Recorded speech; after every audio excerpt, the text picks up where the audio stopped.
CA final course के लिए appointment of director से रिलेटेड अप्लाइड क्वेश्चंस हम कर रहे हैं। ऐसा ही 2005 का एक क्वेश्चन मैं आपके साथ डिस्कस करूंगा। देखो, डी कंपनी एक्स में डायरेक्टर बनना चाहता है, तो डी की qualifications to be appointed as director and disqualifications की बात कंसेप्ट हमें क्लियर होना चाहिए। तो कंपनीज एक्ट की जहां तक बात करें, सेक्शन 164 है, वो इस चीज को नेगेटिवली डिफाइन करता है। ठीक है, यानी 164 डिसक्वालिफिकेशन बताता है उस पर्सन की जो डायरेक्टर बनना चाहता है। डायरेक्टर की डिसक्वालिफिकेशन नहीं। मैक्सिमम लोग मैंने देखा है कहते हैं कि डिसक्वालिफिकेशन ऑफ डायरेक्टर नहीं, ये है disqualification of a person who wants to be appointed as a director. यानी अगर डी कंपनी में डायरेक्टर बनना चाहता है तो ये डी की डिसक्वालिफिकेशंस होंगी। अगर डी की वो डिसक्वालिफिकेशंस होंगी जो सेक्शन 164 ने बताई हैं, तो डी कंपनी एक्स में डायरेक्टर नहीं बन पाएगा। और मैक्सिमम लोग मैंने देखा है, मैक्सिमम लोग इस चीज को गलत तरीके से कोट करते हैं।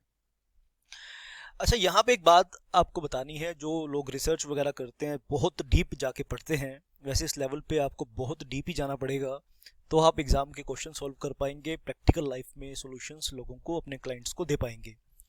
अब आप ये चीज़ देखिए कि जब आप कंपनीज एक्ट 1956 हमारे ज़माने में जब हम पढ़ते थे, तो वहाँ पर सेक्शन 270 होता था। सेक्शन 270 क्वालिफिकेशन शेयर्स की बात करता था। यानी अगर कंपनी के आर्टिकल्स ऑफ एसोसिएशन में लिखा है कि डायरेक्टर को क्वालिफिकेशन शेयर्स लेने होंगे, तो उसकी एक क्वालिफिकेशन मानी जाती थी कि अगर डी उस कंपनी एक्स में डायरेक्टर बनना चाहता है तो उसको क्वालिफिकेशन शेयर्स सब्सक्राइब करने पड़ेंगे, लेने पड़ेंगे। अब ऐसा उसका corresponding section 270 of Companies act 1956 के कोरस्पॉन्डिंग सेक्शन 2013 के एक्ट में नहीं है। ठीक है, तो ये सबसे इंपॉर्टेंट बात नोट करनी है। तो यहाँ पे क्वालिफिकेशंस को पॉजिटिवली बात नहीं बताई गई। अगर हम बात करें तो क्वालिफिकेशंस को पॉजिटिवली नहीं बताया गया। यहाँ पर कैसे बताया गया? नेगेटिव तरीके से बताया गया, नेगेटिव तरीके से। तो क्वालिफिकेशंस को नेगेटिव तरीके से बताया गया। अच्छा, इस बात को समझाने के लिए, इस पॉइंट को, छोटे से पॉइंट को समझाने के लिए मैं एक एग्जांपल देता हूं, जिन लोगों के समझ में नहीं आया कि नेगेटिव तरीके से किस तरह से डिफाइन करते हैं। मान लीजिए ये एक रूम है, 1 मिनट में समझा दूंगा आपको ये बात हमेशा के लिए। और ये कंसेप्ट देखो, किसी भी सब्जेक्ट को आप शिद्दत से पढ़ते हैं, इन डेप्थ पढ़ते हैं, तो आपकी मेंटल फैकल्टीज क्रिएट होते हैं उस सब्जेक्ट के लिए भी, और इन जनरल भी आप किसी भी चीज को बढ़िया से कर लीजिए, अच्छे से कर लीजिए, तो दूसरी चीजों पर भी उसका इफेक्ट आता है। जैसे फॉर एग्जांपल, आप कोई स्पोर्ट्स करते हैं, और अगर आप जिम में जाएंगे, अगर आप वर्कआउट करेंगे, ट्रेनिंग करेंगे, तो उसका इफेक्ट आपके गेम पर भी आएगा, आपके खेल पर भी आएगा। तो यही बात है कि आप किसी भी सब्जेक्ट को इन डेप्थ पढ़ते हो, कॉम्प्रीहेंड करने की कोशिश करते हो, सभी चीज़ों को अच्छे तरीके से, कंसेप्ट को, तो आपकी मेंटल फैकल्टीज डेवलप होती हैं। और जब मेंटल फैकल्टीज डेवलप हो जाती हैं, आपका जो higher level of mind activate हो जाता है, तो उसका इम्पैक्ट आपके ओवरऑल पर्सनैलिटी के ऊपर भी आता है। ऐसा मेरा मानना है। आप इसके बारे में क्या सोचते हैं, कमेंट बॉक्स में मुझे आप बताना, मैं आपके कमेंट्स को अच्छे से पढ़ूंगा। अब एक रूम है, इस रूम के अंदर कुछ लोग हैं, इस रूम के अंदर ये कुछ लोग हैं। यहाँ पे कुछ अच्छी चीज़, एक मूवी चल रही है, ठीक है, मान लीजिए एक मूवी चल रही है यहाँ पे, और ये सभी लोग इस रूम में एंटर करना चाहते हैं। लेकिन यहाँ ऑर्गेनाइजर्स ने, मैनेजर्स ने एक रूल बनाया है कि वो एंटर कर पाएगा जो नॉन स्मोकर होगा। ठीक है, वो एंटर कर पाएगा जो नॉन स्मोकर होगा। यानी यहाँ डिस्क्वालिफिकेशन लगा ली, जो स्मोकिंग करेगा वो नहीं जा पाएगा। ठीक है, तो इस तरीके से, तो यहाँ डिस्क्वालिफिकेशन कह लो। ठीक है, मान लीजिए यहाँ पे मिस्टर एक्स है, वो स्मोकिंग करता है। ठीक है, तो ये उसकी डिस्क्वालिफिकेशन हो गई। ये वाई है, ये स्मोकिंग नहीं करता, तो ये इसकी क्वालिफिकेशन हो गई, यानी स्मोकिंग ना करना इसकी क्वालिफिकेशन हो गई। तो इस तरीके से डायरेक्टर बनने की क्वालिफिकेशंस नेगेटिव तरीके से बताई गई हैं। इन अदर वर्ड्स, डिसक्वालिफिकेशंस बताई गई हैं कि अगर कोई पर्सन है, वो सेक्शन 164 की डिसक्वालिफिकेशन में फॉल नहीं करता, then that person is able to appoint as a director in that company. आप समझ गए इस बात को? ठीक है, अगर नहीं समझे हैं तो मेरा व्हाट्सएप नंबर मैं आपको दे रहा हूँ। आपको कोई भी डाउट है इस टॉपिक से रिलेटेड, आपके सीए फाइनल लॉ से रिलेटेड, आप मेरी सिस्टमेटिक क्लासेस ज्वाइन कर सकते हैं। I will make you champion of Companies Act, that's my promise to you. आइए, तो ये मेरा व्हाट्सएप, आपको सिर्फ व्हाट्सएप करना है, इस पर कॉल नहीं करना है, ये बात ध्यान रखिएगा। तो ये बात आपको समझ में आनी चाहिए। तो सेक्शन 164 के दर्शन मैं आपको करवा देता हूँ। वो गाना सुने ना, तेरे दर्शन बड़े जरूरी, तो दर्शन करवा देते हैं आपको 164 की। ये देखिए 164 के ये सभी ग्राउंड्स दिए हैं। अब पर्सन, अब देखो बेटा, अब ये डायरेक्टर की डिस्क्वालिफिकेशन नहीं है। अरे भाई, जो बंदा डायरेक्टर है उसकी डिस्क्वालिफिकेशन कैसे हो सकती है? 167 के साथ ये चीज पढ़ोगे तो आपको समझ में आ जाएगी कि तो। लेकिन इवन तो मैंने ये देखा है, मजे की बात तो ये है कि एग्जाम में क्वेश्चन आ जाते हैं, what are the disqualification of a director. गलत है ये पर्सन। एक क्वेश्चन भी पुट सही तरीके से करना चाहिए, लेकिन इस लेवल तक पढ़ता कौन है, इतनी डेप्थ में कौन गहराई करता है? तो बस लोगों को तो इंपॉर्टेंट क्वेश्चंस बता दो, इजी नोट्स ढूंढते हैं, है ना। तो मतलब शिद्दत के साथ, गहराई के साथ पढ़ना पड़ेगा आपको, तो जाके ग्रेस आएगी। तो ये person shall not be eligible, section की लैंग्वेज से क्लियर है कि ये डिस्क्वालिफिकेशन उस पर्सन की है, ना कि डायरेक्टर की। डिस्क्वालिफिकेशन ऑफ अ पर्सन, ठीक है। पर्सन, कौन सा पर्सन, क्या खास बात है इस पर्सन के अंदर? मेरी बात को ध्यान से सुनना। A person shall not be eligible for appointment as a director of a company if he is of unsound mind. ये मकसद इस सेक्शन को पढ़ाना नहीं है, इसमें बहुत सारी डिस्क्वालिफिकेशंस दी है, 2-3 बता देता हूँ। He is in undischarged insolvent, अगर वो डिस्चार्ज इंसॉल्वेंट है। ये सेक्शन जब पढ़ा रहा था तो आपको अच्छे से मैं पढ़ा चुका हूँ। जो बच्चे सिस्टमैटिक क्लासेस लेते हैं उनको अच्छे से करवा रखी है, ठीक है। जो बच्चों क्लासेस नहीं ले रहे तो आप इस सेक्शन को पढ़ लेना। ये सब ग्राउंड्स हैं, अगर इनमें से किसी भी ग्राउंड में वो फॉल करता है तो वो डायरेक्टर बनने के एलिजिबल नहीं है। He has applied to be adjudicated as an insolvent, convicted है person, convicted by a court है, ठीक है। Disqualification for appointment as a director has been passed by a court, यानी किसी ट्रिब्यूनल ने, किसी स्पेशल कोर्ट ने, किसी कोर्ट ने किसी पर्सन के अगेंस्ट ऐसा डिसीजन दिया है कि वो किसी कंपनी का डायरेक्टर नहीं बन सकता, तो वो नहीं बन सकता। ये सभी ग्राउंड्स हैं, ठीक है। अब इन ग्राउंड्स को यहाँ पे एक और सेक्शन है जो ऐसा ही है, सेम है, लेकिन थोड़ा सा फर्क है उसमें, थोड़ा सा क्या, बहुत फर्क है उसमें। लेकिन उन दोनों का डिफरेंस, इन दोनों का आपस में लिंक आपको समझ में आना चाहिए। एग्जाम में बहुत सारे क्वेश्चन आते हैं, बहुत इंपॉर्टेंट है ये। 167, the office of a director, यानी जो पर्सन डायरेक्टर है, ऑलरेडी जो डायरेक्टर है, shall become vacant in the cases, यानी अगर इनमें से किसी केस में वो फंस गया और वो किसी कंपनी का डायरेक्टर है तो वो उसका ऑफिस वैकेंट हो जाएगा, ठीक है।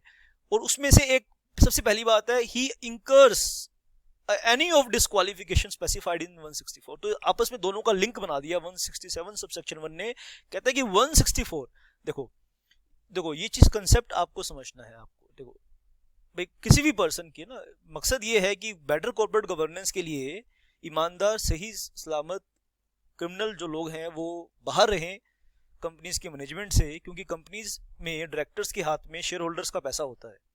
अगर वो लोग बेईमान होंगे, ईमानदार नहीं होंगे, तो डायरेक्टर शेयर होल्डर के साथ फ्रॉड होने के चांस है। तो इसीलिए सही लोगों को ही, है ना।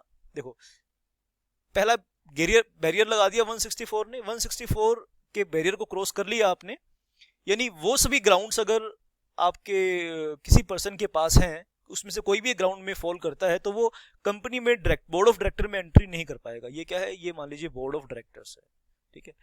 लेकिन सवाल ये है कि अगर कोई पर्सन एक बार ही तो एंटर कर गया, उसके बाद वो 164 में फॉल हो गया, तो मान लीजिए एक इंसॉल्वेंट पर्सन है। इंसॉल्वेंट पर्सन कौन है? जो बैंकरप्ट है, जिसके लोन उसके एसेट से ज्यादा हैं, और वो पर्सन को हम डायरेक्टर नहीं बनने देंगे। कोर्ट के थ्रू जो इंसॉल्वेंट डिक्लेयर हुआ है, अनडिस्चार्ज है, अप्लाइड है, एडजुडिकेटेड है, तो वो यहाँ पे डायरेक्टर नहीं बन पाएगा, बोर्ड ऑफ डायरेक्टर में एंट्री नहीं मार पाएगा। लेकिन अगर वो डायरेक्टर बन गया और उसके बाद वो इंसॉल्वेंट हो गया, फिर क्या करोगे? फिर उसका ऑफिस कहते हैं कि वैकेंट हो जाएगा। इसको बोलते हैं परफेक्ट डेमोक्रेसी। अगर ऐसी डेमोक्रेसी हमारे गवर्नमेंट में भी आ जाए, तो हमारा देश दुनिया में सबसे टॉप पे जा सकता है। देखो क्या है एक्चुअली, हम किसी भी लोकल अथॉरिटी में अपने रिप्रेजेंटेटिव को elect is the right word, not select. हम इलेक्ट करते हैं लोकल अथॉरिटीज में, अपनी म्यूनसिपल कमेटी में, वहाँ पे अपने लीगल रिप्रेजेंटेटिव को इलेक्ट करते हैं, एमएलए को इलेक्ट करते हैं, एमपी को इलेक्ट करते हैं, ठीक है। शुरू में तो आके वो हमारे सामने हाथ जोड़ता है, पैर पकड़ता है, ठीक है, जो भी हम कहें, ठीक है, हम बोले कि घोड़े की तरह पूंछ उठा तो वो पूंछ उठाएगा, दांत दिखा तो दांत दिखाएगा, लेकिन बाद में एक बार ही वो सिलेक्ट हो जाए तो फिर तो वो सरकारी दामाद बन जाता है। दामाद के भी इतने नखरे नहीं होते जितने उनके नखरे हो जाते हैं। फिर वो आके पूछता भी नहीं है, बात भी नहीं पूछता। सभी ऐसे नहीं होते हैं, लेकिन मैक्सिमम केसेस में ऐसा ही देखने को मिलता है। परफेक्ट डेमोक्रेसी क्या है? Power to recall. Power to recall का मतलब क्या है कि देखो हमने आपको बना तो दिया है, लेकिन अगर बाद में आपके पास कोई डिस्क्वालिफिकेशन हो गई, आपने ढंग से काम नहीं किया, तो हम आपको रिकॉल कर लेंगे, वापस कर लेंगे। अगर ये फीचर, लेकिन ये करेंगे नहीं। अरे करेगा कौन? कोई पार्टी अगर इतनी ईमानदार है, अगर मेरे इस वीडियो को आप किसी भी पॉलिटिशियन को दिखाओ, वो सिरे से नकार देगा, बिल्कुल कहेगा कि नहीं, ये चीज तो पॉसिबल ही नहीं है। क्यों पॉसिबल नहीं है? पावर टू रिकॉल क्यों पॉसिबल नहीं है? पावर टू रिकॉल होना चाहिए कि अगर एक एमएलए एमपी है, वो ढंग से काम नहीं कर रहा, तो उसको हम रिकॉल कर पाए। लेकिन कंपनीज एक्ट में ये पावर दी गई है।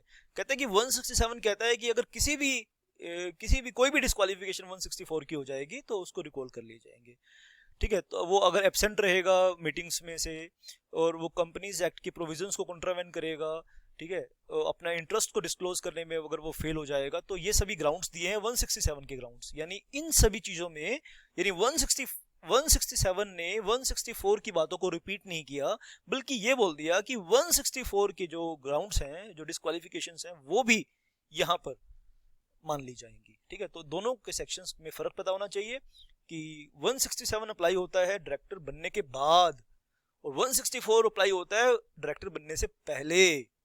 समझ में आई? डायग्राम में इसको बता देते हैं, ठीक है, कि अगर 164 यानी एंट्री मारने से पहले अप्लाई क्या होगा? 164, और अब अगर वो एंट्री मार चुका है तो अप्लाई होगा 167। ये दोनों में अंतर है, दोनों में ये डिफरेंस है। बोलिए, बात समझ में आ रही कि नहीं? बात आपके समझ में आ रही है? चलिए, अब इन दोनों सेक्शन से रिलेटेड एक एग्जाम का क्वेश्चन मैं सॉल्व करता हूँ। क्वेश्चन की लैंग्वेज को समझना बहुत जरूरी है। Once you understand the language of the question, आधी गेम आप जीत जाते हो, आधी क्या 60% गेम आप जीत जाते हो। अच्छा, बच्चे पूछते हैं सर अपनी लैंग्वेज में लिख सकते हैं कि? क्यों नहीं लिख सकते भाई? अपनी लैंग्वेज में आप लिख सकते हैं। ये देखो, ये ग्राउंड्स है। अब अपनी लैंग्वेज का मतलब क्या होता है? अपनी लैंग्वेज आप क्या लिखोगे, ठीक है, वट एवर, ये तो एक डर है आपके मन का कि आप लिख नहीं पाओगे। तो उस डर को आप दूर कैसे करोगे? प्रैक्टिस से। प्रैक्टिस, एनफ प्रैक्टिस करो। रोज एग्जाम वीडियोस को देखो, मेरे वीडियोस को देखो। मैं एक एक अप्लाइड क्वेश्चन एग्जाम का आपके लिए लेके आऊंगा, सीए फाइनल लेवल का। सेक्शंस की एक्सप्लेनेशन कम करूंगा अपने इस चैनल पर, उसके लिए आपको सिस्टमैटिक क्लासेस लेनी पड़ेंगी। लाइव सेशंस भी लूंगा सेक्शंस की एक्सप्लेनेशन के लिए। लाइव सेशंस को आप कैसे अटेंड कर सकते हैं, इसके लिए व्हाट्सएप कीजिए, बहुत सस्ता है। एक नॉमिनल सी मंथली फीस लूंगा, 2-3 घंटे आपको लाइव सेशन पढ़ाऊंगा और कंसेप्ट क्लियर कर दूंगा। लमसम रिकॉर्डिंग और लाइव दोनों देखना चाहते हो, अगर आप सिस्टमैटिक क्लासेस लोगे तो उसमें रिकॉर्डिंग के पैसे आपसे लिए जाएंगे, लाइव क्लासेस के पैसे आप नहीं लिए जाएंगे। और जो लाइव क्लासेस के लिए एक नॉमिनल सी फीस होगी, आप हफ्ते में 7-8 सेशन में आपको दे दूंगा, एक एक सेक्शन को इन डेप्थ एक्सप्लेन कर दूंगा। तो जो भी आपको अच्छा लगे, जो भी आपके पॉकेट को सही हो, वैसे आप कर सकते हैं। नॉमिनल, बहुत नॉमिनल फीसेस चार्ज की जाएंगी, दैट्स फॉर श्योर। चलिए, ये तो हुई बात 164 और 167 की। एक क्वेश्चन सॉल्व करना चाहता हूँ मैं आपके साथ, एग्जाम का क्वेश्चन है ये, ठीक है। अपने, हाँ, वो बात कर रहे थे कि अपनी लैंग्वेज में आप लिख सकते हैं, ठीक है, लेकिन जो कंटेंट है, सेक्शन का जो कंटेंट है, वो उसमें कोई कमी नहीं आनी चाहिए। उसमें कोई कमी आ गई फिर आपको दिक्कत आएगी, फिर, है ना। तो जो सेक्शन की रिक्वायरमेंट है, सेक्शन की रिक्वायरमेंट क्या होती है कि जहाँ एसआर की रिक्वायरमेंट है, किसी पर्टिकुलर प्रोसीजर है, कंसेंट चाहिए, सेबी की कंसेंट चाहिए, आरओसी की कंसेंट चाहिए, किसी की कंसेंट चाहिए, वो आपको मेंशन करनी है। और क्या रिजोल्यूशन है, बोर्ड रिजोल्यूशन चाहिए कि शेयर होल्डर्स रिजोल्यूशन चाहिए, जो भी रिक्वायरमेंट है, कहने का मतलब है वो आपको पूरी लिखनी है। और कोई स्केल से नाप के नंबर नहीं देता इस लेवल पे आप, ठीक है, कंसेप्चुअल, ठीक है। तो आपको अगर ये, हाँ, लेकिन इतना भी नहीं होना चाहिए कि अगर 7-8 नंबर का, 6 नंबर का क्वेश्चन है, आप 2 लाइनें लिख के आ रहे हैं। यानी पूरा कंटेंट आपको लिखना है, रिलेवेंट सेक्शंस को थोड़ा सा रेफर करना है आपको, ठीक है। आइए दिखाएं, आंसर भी मैं करके दिखाऊंगा, और मेरे टेलीग्राम चैनल का लिंक आपको नीचे मिल जाएगा, वहां से भी आप बहुत सारे क्वेश्चंस आपको मिल जाएंगे। Messrs Iqbal sons limited issued shares of the nominal value of ₹10 per share, ठीक है जी, हाँ जी। एक मैसर्स इकबाल सन्स लिमिटेड एक कंपनी है, लिमिटेड है ना, लिमिटेड पब्लिक कंपनी है, issued shares of a nominal value of ₹10 per share, out of which 5 was payable on application and 5 balance was payable on call. ठीक है, 5 रुपए एप्लीकेशन पे उन्होंने कॉल कर लिया और 5 बोला कि बाद में जब फ्यूचर में रिक्वायरमेंट होगी तो हम कॉल के जरिए करेंगे। Call money was invited by the board of directors but some share holders including a non executive director, कुछ शेयर होल्डर्स ने और एक नॉन एग्जीक्यूटिव डायरेक्टर था, fail to pay the same within the prescribed period. ठीक है, explain the status of director, जो person नहीं call pay कर पाया तो वो उसका स्टेटस आपको बताना है। तो उसका आंसर, आइए इसका आंसर मैं डिस्कस करूंगा। ये डिस्क्रिप्शन में आपको मेरे फेसबुक पेज, टेलीग्राम चैनल पे ये सारा का सारा आपको मिल जाएगा, वहां से भी आप कॉपी पेस्ट कर सकते हैं, डिस्क्रिप्शन से भी कॉपी पेस्ट आप कर पाएंगे। अभी आप सिर्फ सुनना चाहें तो सुन लीजिए, चैनल को स्क्रीनशॉट आप ले सकते हैं या उसको रोक के यहीं पे नोट भी कर सकते हैं, जो भी आपको प्रोसीजर सही लगे आप वो कर सकते हैं एज पर सेक्शन 167। अब कहानियां नहीं सुनानी है ना, सीधा सेक्शंस देके मारो मुंह पे, कोई क्वेश्चन पूछे सीधा सेक्शन। अब बच्चे में मेरे पास कॉपीज चेक आते हैं, सैंपल क्वेश्चन चेक करता हूं तो वो पहले कहानियां सुनाते हैं। कहानियां नहीं सुनानी है भाई, जिस जगह पे खत्म तेरी बात होगी वहीं से मेरी शुरुआत होगी, जहां क्वेश्चन की लैंग्वेज खत्म होती है वहीं से उसकी बात को उठाना है। वो गाना सुना ना आपने, पता नहीं कौन सी मूवी थी, उसमें गाना था सलमान खान की, जिस जगह पे खत्म उनकी बात होती है उस जगह से हमारी शुरुआत होती है। As per section 167 read with section 164 of the Companies Act. क्यों मेंशन किया, क्लियर हुआ ना, ये बात आपको क्लियर हुआ कि ये लाइन का मतलब क्या है, लॉजिकल कंक्लूजन समझ में आना चाहिए, एक एक चीज आपको समझ में आनी चाहिए। A director shall vacate his office if he fails to pay a call on the shares. अब ये जो डायरेक्टर अगर फेल हो जाएगा तो ऑफिस वेकेट करना पड़ेगा। अब ये बात दोनों सेक्शंस को मिला के पढ़नी पड़ेगी, 167 को भी 164 को भी। ठीक है, अब ये टाइम लिमिट है, तो कंटेंट आपको किल नहीं करना है। अब यहाँ पे बिल्कुल भी मैंने सेक्शन की लैंग्वेज यूज बहुत कम की है। ठीक है, अभी आपको सोल खत्म नहीं करने, सेक्शन का जो कंटेंट है, जो सोल है, जो उसका तत्व है, वो नहीं आपने मिस करना। बाकी अपनी लैंग्वेज में लिखो, आप कैसे मर्जी लिखो, सिंपल लैंग्वेज में लिखो। लीगल लैंग्वेज को वो कोमा एंड और लगा लगा के लंबा सेंटेंस कर देते हैं, जिनको कॉम्प्रीहेंड करना, एज इट इज रिप्रोड्यूस करना थोड़ा मुश्किल हो जाता है, ये बात मैं एग्री करता हूँ। तो आप छोटे सेंटेंसेस फॉर्म करके अपनी लैंग्वेज में लिख सकते हैं, इसमें कोई आफत नहीं आएगी, कोई नंबर नहीं कटेगा आपका। लेकिन if you are fortunate enough, अगर आपको लीगल लैंग्वेज पढ़ के याद होती है, लिख सकते हो, तो इससे बढ़िया बात कोई है नहीं। A director shall have vacate his office if he fails to pay a call on shares of the company held by him within 6 months from the last day fixed for the payment of the call। यानी जो भी last day fix किया गया है payment की call के लिए, notice के अंदर जब आपसे क्वेश्चन आया कि कॉल मनी पे कीजिए और उसमें जो लास्ट डेट लिखी थी उसके 6 महीने के अंदर आपको शेयर्स लेने हैं, कॉल मनी पे करनी है, sorry. Similarly, a person shall be disqualified from becoming a director if he fails to pay a call on the shares of the company held by him within 6 months from the last day fixed for the payment of the call, section 164। और 164 का जो ground है वो 167 में included है, ये बात मैं आपको ऑलरेडी क्लियर करके आ चुका हूँ। In the given case, a non-executive director has failed to pay a call on the shares of the company. If he call is not paid within 6 months from the last date fixed for the payment of the call, he shall vacate the office of the director held by him। The vacation of office shall be automatic। Automatic है, मतलब इसके लिए कुछ होगा नहीं, और कुछ और प्रोसीजर नहीं है, ऑटोमेटिक है। That is, non-executive director shall forthwith, forthwith का मतलब होता है तुरंत, immediately on the expiry of 6 months from the last date। इसके लिए कोई नोटिस, कोई प्रोसीजर, कोई अपील, कोई एप्लीकेशन, कोई प्रोसीजर फॉलो नहीं किया जाएगा, ऑटोमेटिक। जैसे ही 6 मंथ्स elapse होंगे, forthwith, forthwith का मतलब तुरंत उसका ऑफिस वेकेट हो जाएगा। Vacate the office of director held by him। Also in such a case he shall be disqualified from becoming appointed as a director। Messrs Iqbal, एक बार ही तो ऑफिस वेकेट हो जाएगा, इसका अच्छा इसका तोड़ निकाले, इसका लूप होल निकाल लिया कि दोबारा अपॉइंट कर देंगे, कोई बात नहीं, ऑफिस वेकेट कर देंगे। अल्लाह को हम ज्यादा ओवर स्मार्ट नहीं बनने देंगे आपको कि एक बार ऑफिस वेकेट कर देंगे फिर दोबारा अपॉइंट कर देंगे, नहीं, दोबारा अपॉइंट भी नहीं कर पाएंगे, साफ साफ लिखा है सेक्शन के अंदर। That's it for this session. Thank you very much for watching and listening. और आपको इस सेशन कैसा लगा, ये नॉलेज आपको कैसी लगी, जरूर आपने कमेंट बॉक्स में बताना है। मेरे व्हाट्सएप नंबर पे मुझसे डायरेक्ट कनेक्ट होइए, हम डेली बेसिस पे इंपॉर्टेंट लॉ अपडेट्स देते हैं, इंपॉर्टेंट क्वेश्चंस बताते हैं। That's it for this session. Love you all.